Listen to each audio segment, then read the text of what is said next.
शिव सूत्र प्रथम अध्याय सांभवोपाय सप्तम सूत्र। जागृत, स्वप्न और गहरी निद्रा में भी चौथी अवस्था तुरीय का आनंद विद्यमान है। प्रसाद भारद्वाज। सप्तम सूत्र। जागृत स्वप्न सुषुप्त भेदे तुरीयाभोग संभवः। जागृत, स्वप्न और गहरी निद्रा जैसी विभिन्न अवस्थाओं में भी तुरीय अवस्था का परम आनंद अनुभव किया जा सकता है। शिव सूत्र के सांभवोपाय में सातवां सूत्र चेतना की विभिन्न अवस्थाओं और उनकी सर्वव्यापकता को समझाता है।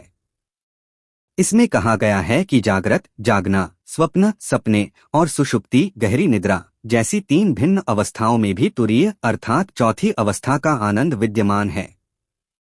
चेतना की तीन प्राथमिक अवस्थाएं। सामान्य मानव अनुभव में चेतना की तीन प्राथमिक अवस्थाएं होती हैं।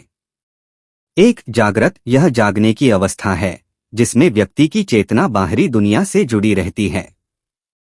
यह सामान्य जागरूकता की अवस्था है जिसमें हम अपने दैनिक जीवन में ध्यान केंद्रित करके कार्य करते हैं।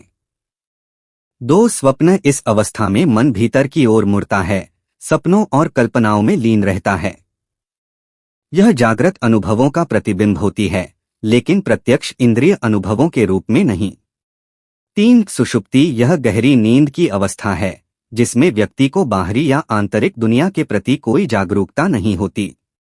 यह पूर्ण विश्राम की अवस्था होती है जिसमें किसी भी प्रकार का अनुभव नहीं होता। ये तीन अवस्थाएं सामान्य चेतना के स्तर को दर्शाती हैं। सामान्य चेतना की इन तीन अवस्थाओं से परे चेतना के दो और स्तर होते हैं। इनमें से यह सूत्र तुरीय नामक चौथी अवस्था की चेतना के बारे में चर्चा करता है। अभोग का अर्थ है आनंदमय अवस्था। अभोग का अर्थ है जिसमें कोई इंद्रिय सुख न हो। संभव का अर्थ है मौजूद होना। यह सूत्र बताता है कि चेतना की पहली तीन अवस्थाओं के साथ साथ चौथी अवस्था तुरीय भी विद्यमान है जो आनंद से परिपूर्ण होती है।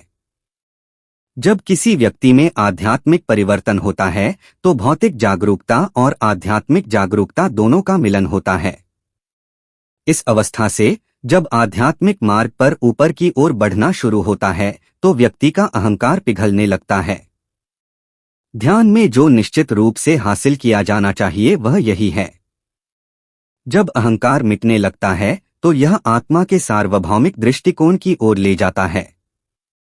जब ब्रह्मा के सर्वव्यापी स्वभाव का ज्ञान विकसित होना शुरू होता है तो चेतना की चौथी अवस्था अन्य तीन सांसारिक चेतना की अवस्थाओं में प्रबल हो जाती है, क्योंकि व्यक्ति अज्ञानता के कारण अहंकार से बंधा होता है।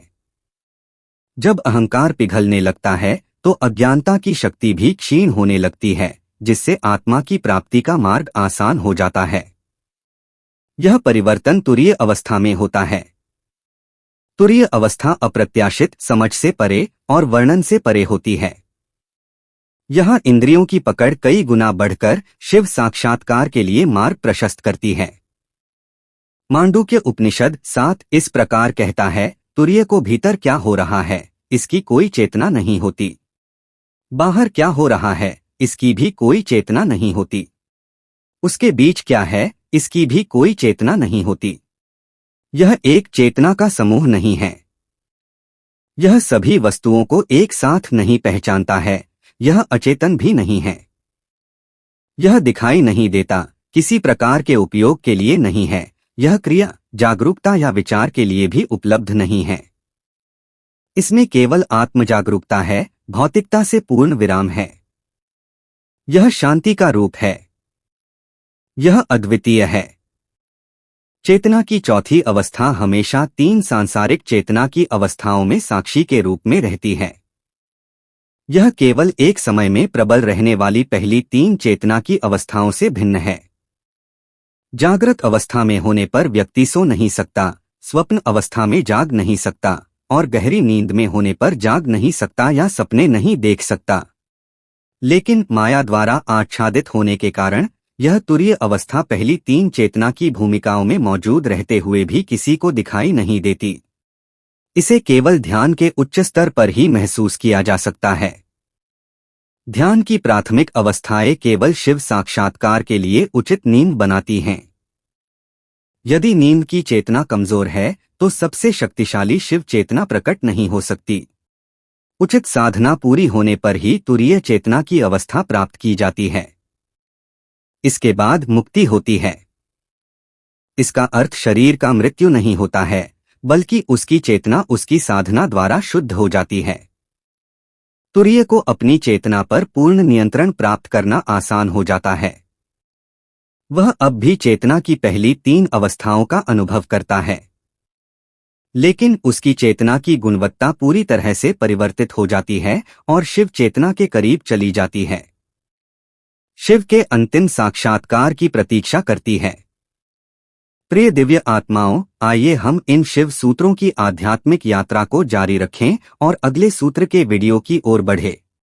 तब तक सांभवोपाय के 7वें सूत्र जागृत स्वप्न सुषुप्त भेदे तुरीय भोग संभवः में बताए गए सिद्धांतों को गहराई से समझने का प्रयास करें। जय गुरुदेव। सभी दिव्य आत्माओं को शांति और प्रेम का आशीर्वाद। देखने और समझने के लिए धन्यवाद।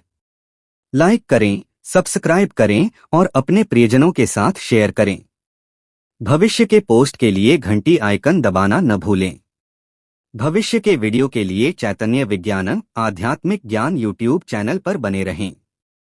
प्रसाद भारद्वाज।